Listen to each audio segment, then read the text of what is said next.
इसलिए ईसीजी तंग करते हैं, समझ ही नहीं आता वहाँ चल क्या रहा है ये ईसीजी, और वो 30-40 सेकंड्स में आपको आंसर करना है। और आंसर भी ये नहीं करना है ईसीजी में एक्सिस कितना है, जैसे एबीजी में बता रहे हैं मेटाबॉलिक एसिडोसिस है, मेटाबॉलिक एल्कलोसिस है।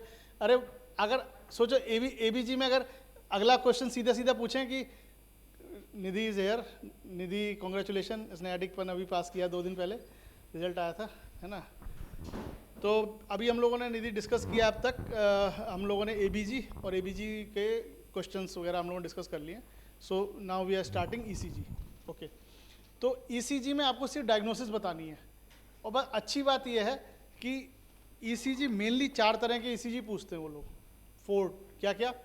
1 is MI, another is arrhythmia, third is some electrolyte और drugs, and fourth is non cardiac disease. Note कर लो ये चीज। और 5वां पेसमेकर। यानी कि ईसीजी में वेव फॉर्म्स का जो स्टेशन है आपका एडिक 2 का, उसमें 12 वेव फॉर्म्स पूछेंगे। उस वेव फॉर्म में 4 और 5 क्वेश्चंस आपके ईसीजी से होंगे, और उन 4-5 में से एक एक क्वेश्चन इन सब में से होगा। एक एमआई का ईसीजी दिखाएंगे वो आपको, दूसरा एरिथमिया, तीसरा इलेक्ट्रोलाइट और ड्रग्स, फोर्थ इज पेसमेकर, और 5वां नॉन कार्डियक। नॉन कार्डियक में जैसे हाइपोथर्मिया, ठीक है, इस तरह का। नॉर्मल ईसीजी आपको पता ही है, बताने की जरूरत नहीं है। रेट वगैरह सब पता है आपको, है ना। एट्रियल रेट 60 to 100, है ना। और पी वेव एक्सिस ये सब मैं I am not going detail, इतना पता है। पीआर इंटरवल नॉर्मल कितना होता है, 0.12 to 0.2 सेकेंड। QT interval start of Q to end of T wave, और corrected QT is QT upon under root RR, it's a Bazett's formula. Normal QTC 0.3 से 0.44, और अगर QTC मोर देन 0.44 है तो प्रोलॉन्ग्ड है। सो देखने का तरीका क्या है, how will you know QT prolong है, देख के कैसे बताओगे। RR इंटरवल को देखो, अगर मोर देन 50% QT इंटरवल है तो प्रोलॉन्ग्ड है, नो नीड टू कैलकुलेट, ठीक है। समझ आ गई बात। दूसरा एक इंपॉर्टेंट क्वेश्चन होता है dextrocardia and LARA lead reversal. इसमें क्या है कि नॉर्मल ईसीजी क्या है, नॉर्मल ईसीजी में क्या होना चाहिए कि जो लीड 1 है ना, उसमें ग्लोबल पॉजिटिविटी, ग्लोबल पॉजिटिविटी का मतलब क्या हुआ, P पॉजिटिव, QRS पॉजिटिव और T wave positive in lead 1। और AVR में ग्लोबल निगेटिविटी, ग्लोबल निगेटिविटी का मतलब P negative, QRS negative, T negative, ठीक है। लेकिन अगर इसका उल्टा हो जाए, उल्टा का मतलब 1 में ग्लोबल निगेटिविटी मिल जाए और AVR में ग्लोबल पॉजिटिविटी हो, तो इसका मतलब क्या हुआ कि 2 डायग्नोसिस, 1 इज डेक्स्ट्रोकार्डिया और दूसरा LARA लीड रिवर्सल। अब आप डिफ्रेंशिएट कैसे करोगे कि ये डेक्स्ट्रोकार्डिया है कि LARA लीड रिवर्सल है, तो इसका सिंपल तरीका ये है कि चेस्ट लीड पे फोकस करो। यानी कि V1 से V6 की लीड को देखो, अगर वो लीड्स आपको नॉर्मल नजर आती हैं, शक्ल नॉर्मल है उनकी V1 से V6, तो फिर ये क्या है, लीड रिवर्सल। और अगर वहां पे गड़बड़ है तो ये डेक्स्ट्रोकार्डिया। समझे नहीं समझे। मैं ईसीजी पता नहीं, आई डोंट नो दिखाया नहीं दिखाया, अभी आ जाएगा वो तो, खैर कोई इशू नहीं है। कॉन्सेप्ट समझ गए, इसको नोट कर लो, बहुत इंपॉर्टेंट कॉन्सेप्ट बता रहा हूँ कि अगर चेस्ट लीड नॉर्मल है तो फिर ये लीड रिवर्सल है, और अगर चेस्ट लीड में गड़बड़ है मतलब उल्टा है, जो पैटर्न नॉर्मल पैटर्न होता है उसका उल्टा है, तो फिर क्या है, डेक्स्ट्रोकार्डिया, ठीक है। अच्छा, next is P wave. P wave में क्या होता है, पी पतली, पी मोटी, पी मैट्रियल, है ना। पी मैट्रियल का मतलब लेफ्ट एट्रियल एनलार्जमेंट, पी पतली, पी पल्मोनेल, इसका मतलब right atrial enlargement. Inverted P wave, अगर पी वेव इन्वर्टेड है तो उसका मतलब है non sinus origin of the P wave, inverted P wave, ठीक है। और अगर इन्वर्टेड पी वेव में P R interval less than 120 है तो ये क्या है, origin is the AV junction, और अगर मोर देन 120 है तो origin is within atria, तो एक्टोपिक एट्रियल रिदम है, एक्सेलरेटेड जंक्शनल रिदम है, और last is the multifocal atrial tachycardia MAT. MAT में क्या है, इफ मोर देन और equal to 3 different P wave morphologies are seen and the rate is more than 100, multifocal atrial tachycardia. तो ये जो MAT है ना, ये respiratory disease like COPD patient में मिलेगा आपको। तो हिस्ट्री में सीओपीडी की हिस्ट्री है, और मैट अगर आपको लग रहा है तो वो मैट है, यानी कि मोर देन 3 टाइप्स ऑफ, मतलब एक ही ईसीजी में आपको पी पतली भी मिल रही है, पी मोटी भी मिल रही है, कहीं पी पीक्ड है और कहीं पी माइट्रेल है।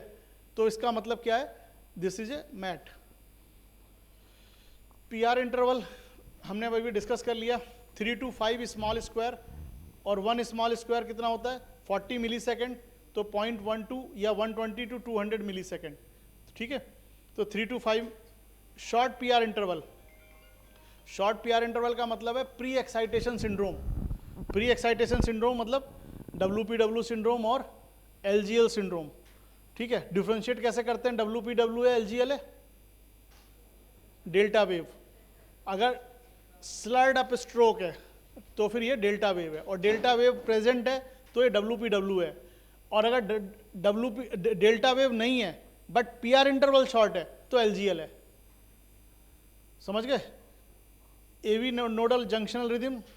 लॉन्ग पीआर इंटरवल का मतलब मोर देन 200 मिली सेकेंड, और लॉन्ग पीआर इंटरवल का मतलब है फर्स्ट डिग्री एवी ब्लॉक, ठीक है। WPW सिंड्रोम मैंने डिस्कस कर लिया, short PR interval, broad QRS complex और डेल्टा वेव। LGL में सिर्फ इतना ही डिफरेंस है कि एब्सेंट डेल्टा वेव नहीं है। तो ये हो गया how to differentiate between the WPW and LGL।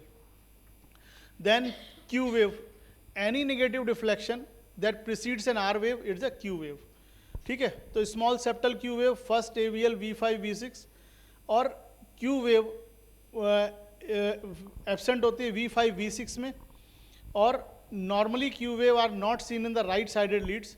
सो आपके लिए जो इंपॉर्टेंट है वो pathological Q wave. Pathological Q wave का मतलब है करंट और प्रायर मायोकार्डियल इन्फार्क्शन, यानी कि अगर मोर देन 40 मिली सेकेंड या 1 स्मॉल स्क्वायर वाइड है, और मोर देन 2 mm डीप है, और more than 25% of the depth of QRS complex, और लीड V1 से V3 में अगर मिल रही है तो ये पैथोलॉजिकल है, समझ रहे हो। तो Q वेव आपको ये एसर्टन करना है वेदर इट्स ए पैथोलॉजिकल और नॉट।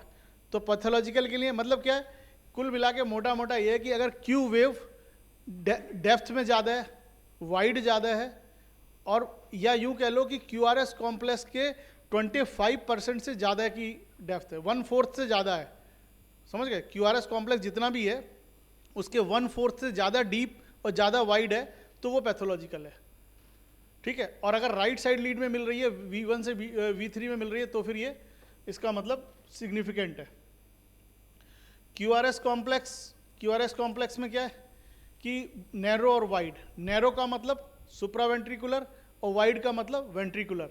ये कैसे डिफ्रेंशिएट करता है, क्योंकि जब एरिथमिया पढ़ोगे ना तो सबसे पहले आपको ये डिसाइड करना है कि नैरो QRS कॉम्प्लेक्स है या वाइड QRS कॉम्प्लेक्स है। स्टेप 2 तो बाद में आएगा, तो पहला स्टेप QRS कॉम्प्लेक्स से डिसाइड होता है, ठीक है। तो अगर वाइड QRS कॉम्प्लेक्स है तो वेंट्रिकुलर है या फिर एबरेंट कंडक्शन है। एबरेंट कंडक्शन कैसे, आइदर बंडल ब्रांच ब्लॉक और हाइपरकैलीमिया और TCA poisoning like sodium channel blocking agents, ठीक है। और अगर लो वोल्टेज QRS है तो इसकी DD क्या होती है, जैसे morbid obesity, pericardial effusion, anasarca, amyloidosis, severe hypothyroidism और लंग डिजीज, ठीक है। तो ये भी क्वेश्चन पूछते हैं कि ओबीज पेशेंट या फिर मिक्सिडिमा कोमा, इन सब में क्या मिलता है आपको, low voltage complex, low voltage QRS। अब आर वेव के 3 इंपॉर्टेंट चीजें हैं, dominant R wave in V1, dominant R wave in AVR और poor R wave progression. R wave progression आपको पता है कैसे चलता है, V1, V2, V3, V3 में आके क्या होता है, ट्रांजिशन हो जाता है, यानी कि आइसोमेट्रिक हो जाएगा, यानी कि जितना ऊपर है उतना नीचे, वो मतलब है ना, और उसके बियॉन्ड फिर नीचे शुरू हो जाता है, ठीक है। तो पुअर आर वेव प्रोग्रेशन का मतलब क्या हो गया कि अगर लेस देन 3 mm का है V3 में तो इसका मतलब क्या है कि पुअर आरवे प्रोग्रेशन, यानी कि V4 या V5 में जाके आइसोमेट्रिक हुआ जाके, तो फिर वो पुअर आरवे प्रोग्रेशन।